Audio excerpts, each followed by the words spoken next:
sehingga penerimaan mutunya setidaknya mendapatkan minimal terakreditasi. Kita lihat di angka 4 indikator tentang penerimaan mutu ada ketersediaan dokumen formal SPMI yang dibuktikan dengan 5 aspek. 5 aspek itu ada organ atau fungsi SPMI. Organ SPMI itu ada LPM di tingkat institut atau universitas di perguruan tinggi, kemudian ada buku standar mutu di tingkat fakultas atau di UPPS, kemudian ada dokumen SPMI. Kemarin dokumen SPMI ada berapa Bapak Ibu? Ada 4, Pak. Ada 4, oke, apa saja?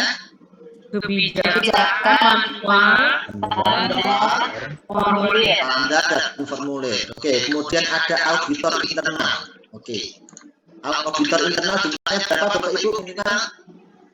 2 kali jumlah prodi. 2 kali jumlah prodi dan juga termasuk unit yang diakreditasi di perguruan tinggi itu. Kemudian ada hasil audit. Oke. Hasil audit dan ada bukti tindak lanjut. Ada bukti tindak lanjut. Nah, hal ini ada. Kalau 5 ini ada, ini kan di sini disampaikan di kita itu kalau ingin nilai unggul, kita harus melihat ada matriks di skor 4. Disebutkan perguruan tinggi telah menjalankan SPMI yang dibuktikan dan berada 5 aspek. Artinya ini harus ada semuanya.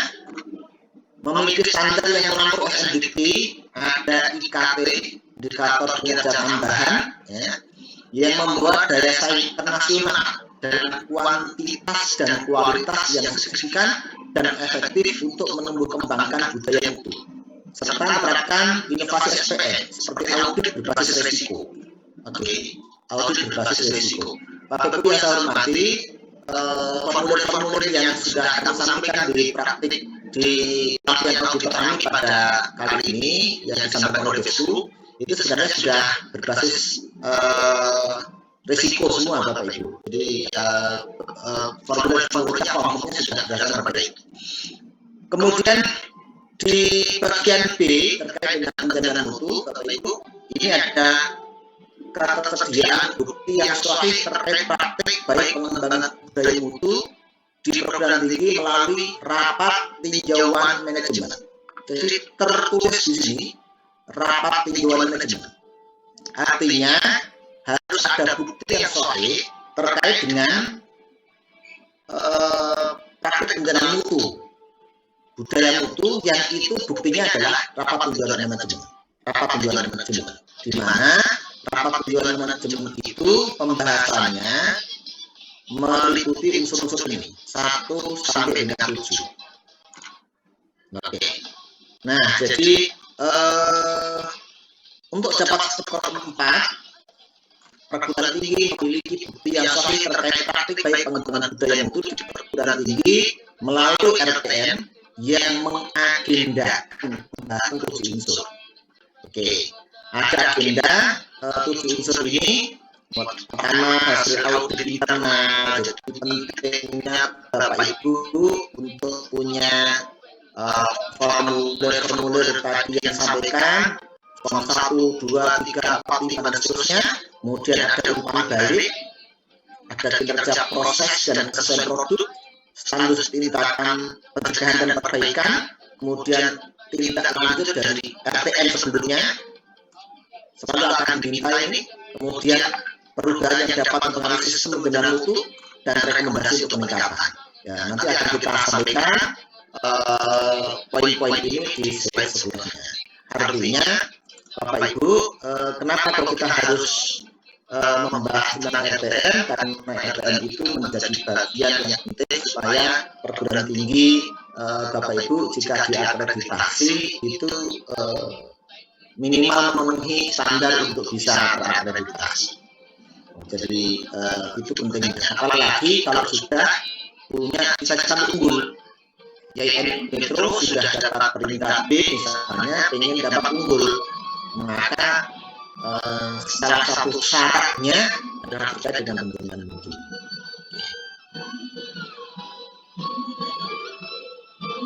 Oke, Apa itu RTM? Rapat tinjauan manajemen adalah pertemuan yang dilakukan oleh manajemen secara periodik untuk meninjau kesesuaian. Ini ada kalimat periodik ya, RTM harus dilakukan secara periodik. Biasanya dilakukan 1 tahun sekali. Satu siklus audit mutu internal biasanya kemudian diikuti dengan rapat tinjauan manajemen. Tujuannya apa? Untuk meninjau kesesuaian, kecukupan, keefektifan sistem manajemen mutu yang terus berlanjut dan sejalan dengan arah strategis organisasi.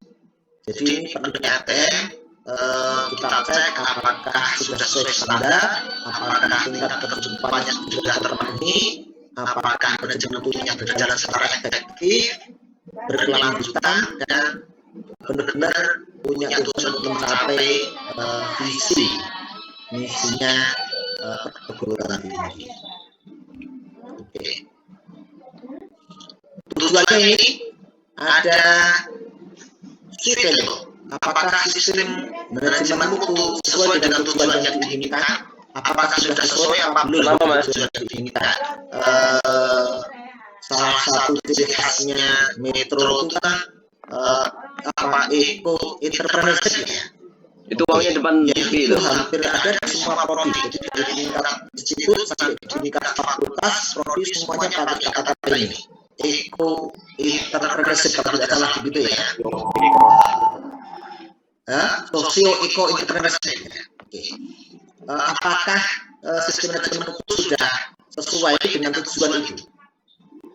Kemudian ada adequate. Apakah penerapan sistem manajemen itu sudah memadai tujuan tadi? Apakah sudah disangga oleh seluruh sumber daya yang ada di sana? Oke. Efektif. Apakah sistem manajemen itu mencapai hasil yang diinginkan? Socio entrepreneurship itu langkah tahapannya seperti apa? Apakah setiap tahapan yang ditetapkan itu sudah tercapai sesuai dengan tahapannya? Tahun ini apa sih capaiannya? Tahun depan apa sih capaiannya? Ya. Tahun kemarin apa tahapannya? Apakah sudah sesuai dengan yang diinginkan? Nah, itu terkait dengan bagaimana sistem pembenahan itu berjalan dengan baik. Dan untuk mengecek itu, salah satu di antaranya adalah dengan rapat tinjauan manajemen. Oke. Karakteristik tinjauan manajemen menjadi salah satu cara dalam menerapkan manajemen SPMI. Ini ada situs PPEPP. Oke. P yang ketiga apa Bapak Ibu? P yang ketiga apa? Pengendalian. Oke. RTM ini menjadi salah satu. Jadi bagaimana kita tahu bahwasanya kan sudah di audit mutu internal ini sudah ketahuan mana kekurangannya, mana yang belum sesuai standar, mana yang harus ditingkatkan, mana yang sudah sesuai standar dan perlu untuk ditingkatkan, mana yang sudah melampaui dan perlu untuk dipertahankan. Dengan audit mutu internal kan sudah bisa digambarkan itu, ditemukan. Terus apa setelah itu? Nah, perlu dikendalikan. Nah, pengendaliannya diantaranya dengan rapat tinjauan manajemen. Oke, maka siklus PPEPP itu pengendaliannya diantaranya ada dengan oke. Membahas secara mendalam tentang ketidaksesuaian mutu kinerja, mencakup identifikasi akar masalah, ditemukan mana akar masalahnya, faktor penghambat ketercapaiannya, mencari jalan keluar dalam menetapkan rencana perbaikan atau tindak lanjutnya. Karena jangan sampai kita ketemu masalah tetapi tidak ditindaklanjuti. Tahu bahwasanya IAIN Metro itu belum punya klinik. Sampai sekarang belum punya ya? Sudah ada klinik? Nah misalnya, itu kan ketemu. Saya 2 tahun lalu kalau tidak salah. Sudah menemukan itu bahwasanya belum ada klinik di IAIN Metro. Ketemu itu misalnya. Adanya adalah kerjasama. Apakah kemudian ada tindak lanjut atas itu? Misalnya, kalau ketemu masalahnya kemudian tidak ada tindak lanjutnya ya berarti tidak ada pengendalian yang baik. Misalnya. Apalagi, itu pentingnya RTM. Jadi setelah ketemu tindak lanjutnya apa? Kegiatan yang direncanakan tahun depan dengan adanya temuan-temuan ini apa saja? menugaskan pihak yang bertanggung jawab atau PIC dalam pelaksanaan rencana perbaikan dengan menentukan batas waktu tindakan sampai kepuasan pelanggan atau target mutu tercapai. Misalnya kalau itu terkait dengan kerjasama, siapa yang bertanggung jawab? Oke, WR3 misalnya. Kalau tentang sarpras, siapa yang bertanggung jawab? WR2. Oke, di tingkat fakultas siapa? WD2, WD3. Terkait dengan review kurikulum, siapa yang harus bertanggung jawab? Oh, dari WR1 turun ke W1 sampai ke KRP misalnya. Ada PIC-nya. Sehingga ada persoalan yang ketemu, tetapi siapa yang harus bertanggung jawab untuk menyelesaikan persoalan ini, itu tidak ada. Kalau tidak ada PIC-nya, maka semuanya akan lempar tanggung jawab. Oke, ketemu masalahnya, tapi siapa yang menyelesaikan? Nggak ada. Kalau tidak ketemu PIC-nya siapa? Nah, RTM diantaranya adalah itu. Dirapatkan bersama, persoalannya ini, masalahnya ini, maka kemudian jalan keluarnya adalah ini, dan yang bertanggung jawab atas hal itu siapa. Nah, itu di RTM. Sehingga semuanya berjalan sesuai dengan tupoksinya, jelas ada yang bertanggung jawab, sehingga pada saat nanti persoalannya belum selesai, kita tinggal ngecek kepada PIC-nya. Ini kok belum diselesaikan, targetnya berapa bulan, targetnya 3 bulan, 4 bulan, ini sudah 5 bulan, kok belum selesai misalnya. Oke, itu jelas, jangan sampai semuanya ditimpakan ke satu orang, apa-apa kaprodi misalnya. Nah, selesai itu kaprodinya, nggak ada yang sanggup untuk menjadi kaprodi kalau semuanya ditimpakan ke kaprodi misalnya. Oke, kemudian pelaksanaan perbaikan atau tindak lanjut dipantau dan dievaluasi serta dibahas kembali pencapaiannya pada RTM periode berikutnya. Ingat bahwasanya penjaminan mutu itu adalah siklus yang berkelanjutan. Oleh karena itu, dalam menjaga keberlanjutan ini, selalu di RTM itu harus membahas kemarin temuannya apa saja, yang dibahas di RTM sebelumnya apa, kemudian setelah setahun mana yang sudah selesai, mana yang belum. Jangan sampai ada persoalan yang berulang tahun terus-terusan. Masa persoalan yang sama 5 tahun nggak selesai-selesai gitu ya. Sudah ditunjuk PIC-nya, sudah dikasih tenggang waktu, sudah dialokasikan anggaran. Kenapa? Masa ulang tahun kok terus-terusan sampai 5 tahun? Ini yang persoalan berarti adalah ada manajemen yang kurang beres dalam penyelenggaraan di prodi atau di fakultas atau di perguruan. Kemudian direncanakan dikomunikasikan dengan baik. Sekali lagi ini perlu berkelanjutan sehingga apa yang tahun kemarin itu sekarang diketemukan persoalannya apa, penyelesaiannya apa, direncanakan tahun depan selesai atau di tahun lagi selesai. Dan ada dokumentasinya supaya tidak ada yang berdasarkan perkiraan. Ada dokumentasinya berdasarkan dokumentasi di RTM tahun kemarin seperti ini. Ini bukti catatannya dan seterusnya. Oke, materinya ini ya, kemarin tadi sudah saya sampaikan, kemarin disinggung oleh Pak Wo juga. Jadi ada 7-nya hasil audit, umpan balik, kinerja proses pelayanan dan kesesuaian keluaran, status tindakan pencegahan dan perbaikan, tindak lanjut dari RTM sebelumnya, perubahan yang mengalami sistem penjagaan mutu, dan rekomendasi untuk peningkatan. Artinya misalnya ya, nanti akan kita bahas satu persatu. Oke, misalnya ini hasil audit internal. Hasil audit itu kesimpulannya bisa standar yang sudah ditetapkan, SNDP, standar di PT, standar di LAM, standar di misalnya ya, mau yang internasional juga apalah gitu ya. Misalnya sudah ditetapkan, oke, kemudian mencapai standar. Kalau mencapai standar berarti perguruan tinggi mempertahankan pencapaian dan berupaya meningkatkannya.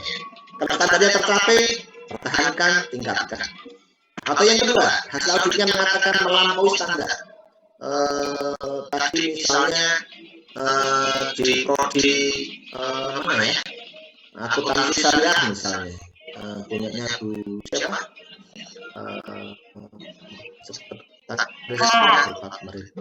Bu Era. Oh, Bu Ira Yudhistira. Oke, misalnya targetnya ada 2 profesor, ternyata di situ sudah ada 4 profesor, nah misalnya gitu ya, itu melampaui sudah.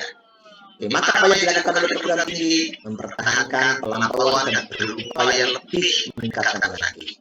Kalau ada 6 DTPS atau ada 10 DTPS, targetnya adalah 2 profesor, sudah melampaui misalnya targetnya 2, ternyata ada 3 atau ada 4, maka pertahankan itu dan bahkan melampaui lagi, tingkatkan lagi jadi 5, jadi 6, jadi 7. Oke. Atau belum mencapai standar. Kalau belum mencapai, tindakannya apa? Pengendaliannya, lakukan tindakan koreksi agar standar dapat dicapai. Standarnya ada 3 profesor, kok baru ada 2. Apa yang harus dilakukan? Oke, perlu ada program percepatan guru besar misalnya. Ada pelatihan penulisan artikel jurnal internasional berreputasi. Ada apalagi program yang mencapai itu. Oke. Atau menyimpan. Kalau terjadi penyimpangan, maka perguruan tinggi melakukan tindakan koreksi agar sesuai. Kenapa kok ada salah satu prodi yang misalnya seluruh seperti yang bilang ya, seperti yang DET yang kita baca bareng-bareng itu misalnya. Bapak Ibu menemukan apa misalnya penyimpangan? Tidak ada satupun dosen PBS yang punya latar belakang perbankan syariah. Begitu ya, DJ-nya bilangnya. Oke, loh kok bisa? Harus ada tindakan koreksi atas hal itu. Oke, harus ada koreksi atas hal itu. Ini jadi bagian dari masukan ke prodi, masukan UPPS, masukan ke perguruan tinggi, bahwasanya perguruan tinggi prodi harus ditopang oleh dosen yang punya latar belakang keilmuan yang bisa mencapai ke profil lulusan. Jangan sampai tidak ada sama sekali. Wah, nanti bisa-bisa ada rekomendasi untuk ditutup prodi jika tidak ada satu dosen yang sesuai dengan keahliannya yang mencapai untuk profil lulusan. Oke. Misalnya ini ya kita bahas tadi hasil audit internal isinya diantaranya ini laporan rencana dan pelaksanaan audit.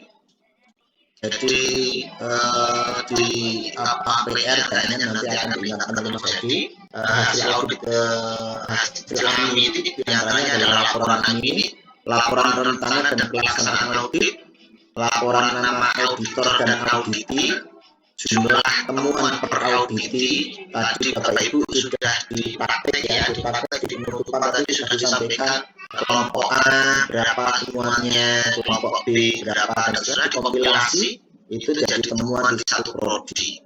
Oke.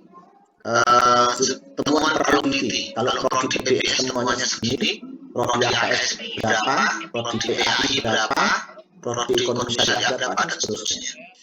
Analisis perbandingan temuan dengan audit sebelumnya. Audit kemarin berapa temuan, audit sekarang berapa temuan. Yang kemarin temuan apakah sekarang sudah diselesaikan, yang sekarang jadi temuan apakah kemarin tidak, loh kok kemarin beres sekarang tidak beres, ada masalah apa ini.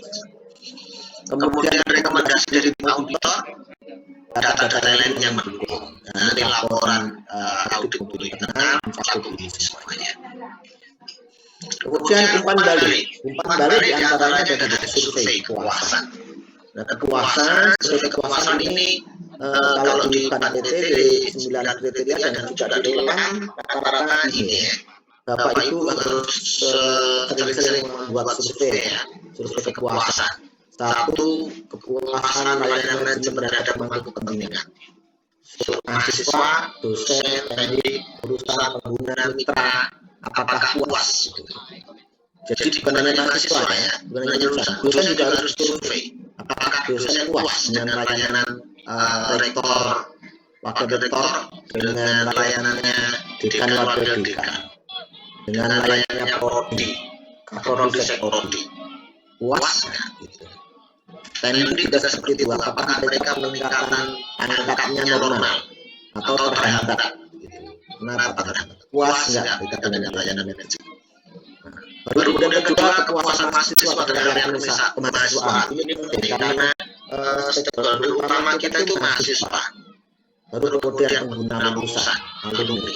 Mahasiswa kalau nggak puas, mereka yang sudah bayar, mereka sudah bayar UKT, dan kita melakukan tridharma di antaranya adalah untuk mencapai profil lulusan sebagaimana yang kita janjikan terhadap mahasiswa. Maka layanan kepada mahasiswa menjadi sangat penting. Mereka puas atau enggak? Kalau mereka nggak puas, nanti mereka akan merekomendasikan orang lain bahwa sama masuk dong ke IAIN Metro, nggak mau sekali.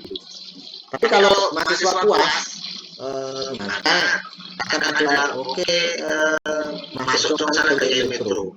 Layanannya bagus, mahasiswa itu mendapatkan prioritas ya dalam kegiatan dan teman-teman. Syaratnya memenuhi. Oke. Kepuasan dosen dan teknik, kepuasan pengguna terhadap pengelolaan keuangan SARPRAS, kepuasan mahasiswa terhadap proses pendidikan, kepuasan peneliti dan mitra terhadap proses penelitian, kepuasan pengabdi dan mitra terhadap proses pengabdian masyarakat, kepuasan pengguna lulusan dan mitra. Ini sangat penting. Tadi misalnya kita kerjasama. Mitra kerjasama misalnya di Fakultas Syariah, apakah para kepala KUA, para hakim di pengadilan agama dan sebagainya itu apakah mereka puas kerjasama dengan Fakultas Syariah? Jangan-jangan kapok. Kalau kapok nanti mahasiswanya mau ditaruh di sana lagi tidak boleh gimana? Saya nggak mau lagi itu karena apa? Di TV mahasiswa magang dari IAIN Metro karena dosennya nggak ngurusi, karena fakultasnya nggak ngurusi. Mereka nggak pernah dipantau oleh dosen masing-masing oleh fakultasnya. Cuy. Atau KKN misalnya. Loh, KKN kemudian tidak ada satu desa yang siap untuk ditempati mahasiswa KKN. Bisa coba baik. Maka kan penting untuk mendapatkan kepuasan kita survei itu ya. Masukan mitra itu seperti apa. Nah itu kalau dapat itu dijadikan itu sebagai masukan perbaikan di perguruan tinggi, fakultas di prodinya. Oke. Nah, diantaranya ini ya, umpan balik, ada data dan hasil analisa keluhan pelanggan. Jadi kalau ada keluhan pelanggan jangan hanya dimasukkan kotak tapi nggak pernah dilihat. Atau ada, kalau sekarang kan pakai di website itu harus ada nomor WA aduan. Sekarang harus ada. Oke. WA aduan. Kalau mau mengadu mana? Jangan hanya ditampung, tapi ditampung kemudian dibahas. Keluhannya apa? Kalau tidak dibahas, ngapain? Jangan-jangan nanti meledaknya di mana? Di wartawan gitu ya. Jadi itu malah lebih bahaya. Keluhan itu kita terima, kemudian kita kelola dengan baik diselesaikan. Rekomendasi dari data keluhan pelanggan, data dan hasil analisa survei pelanggan, apakah pengguna lulusan sudah puas dengan alumni kita? Benar enggak? Bahwasanya alumni akuntansi syariah itu betul-betul sudah menguasai ilmu akuntansi. Jangan-jangan ngitung antara debit dan kredit saja nggak jelas gitu ya. Apakah betul alumni hukum keluarga Islam di Fakultas Syariah itu sudah sesuai dengan keinginan para pelanggan kita? Kepala KUA puas nggak dengan alumni Fakultas Syariahnya IAIN Metro? Pengadilan Agama puas nggak dengan itu? Dan seterusnya. Oke. Kemudian kinerja proses dan luaran. Ini hasil analisa data yang disesuaikan dengan sasaran atau target kinerja mutu per unit atau bagian. Misalnya di sini ada lakib ya Bapak Ibu, ada lakib itu kan diantaranya mengkombinasikan antara perjanjian kinerjanya rektor, kemudian ada IKU di situ apakah sudah tercapai, berapa persentasenya, kegiatan penumpangnya apa, itu dianalisis di lakib. ada laporan keuangan. Oke, beres nggak?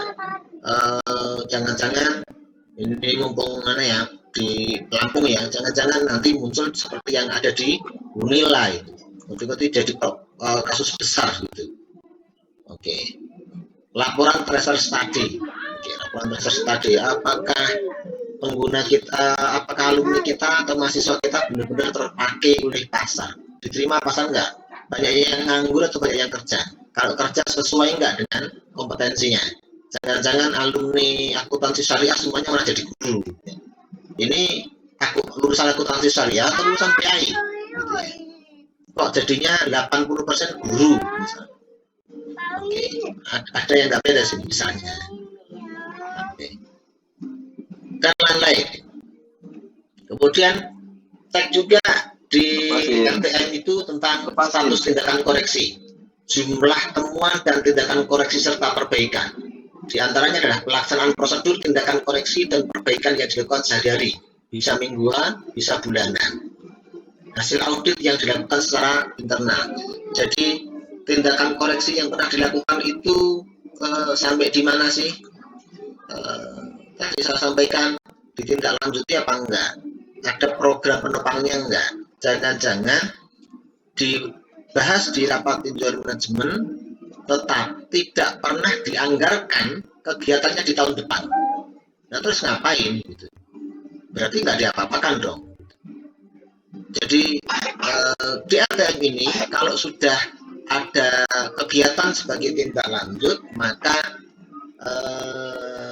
yang tidak bisa tidak adalah harus ada sumber daya penopangnya. Kan nggak masukkan di anggaran, nggak mungkin dong. Gimana mau jalan tanpa anggaran sama sekali? Masukkan di RKAKL, masukkan di POK-nya. POK, jadi bahkan ada beberapa perguruan tinggi yang sudah menerapkan ini Bapak Ibu.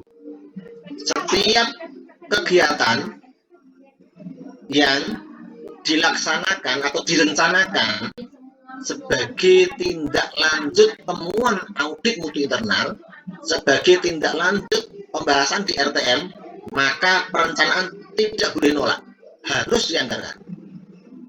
Nah itu namanya perencanaan berbasis akreditasi. Oke, kegiatan yang direncanakan yang merupakan tindak lanjut atas temuan AMI atau pembahasan di RTM, maka harus jadi